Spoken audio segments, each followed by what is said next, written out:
the easiest way for the state or governments to really get what they want and get the people behind them. I mean, look at Vietnam, look at Iraq, is to have a common enemy, and they have to create the narrative around that. So, you know, the way I look at, you know, what's going on today, and really with anything, is I always ask who's benefiting. Who's benefiting from what's happening? You know, in the last, I mean, we can start with 9/11, and to this day, how many years has it been? I mean, have the Muslims or Islam, has it benefited once from anything that's happened? You know, when you look at, you know, recently what's going on with ISIS, I mean, the most victims in the ISIS attacks are Muslims themselves.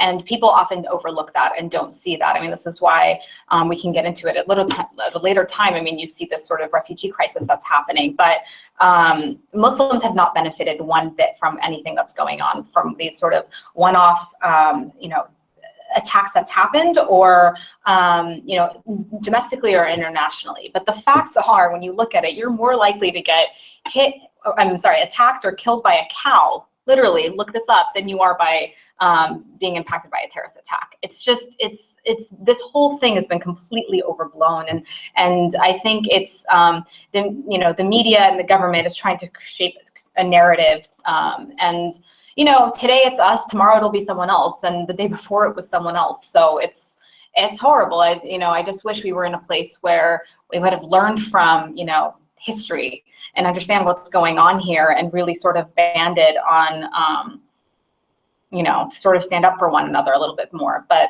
you know, social media has done a really great job in, you know, sharing information, and we do live in the information age. And I think with that and the power of social media, I think we're seeing a lot of improvement and a lot more solidarity.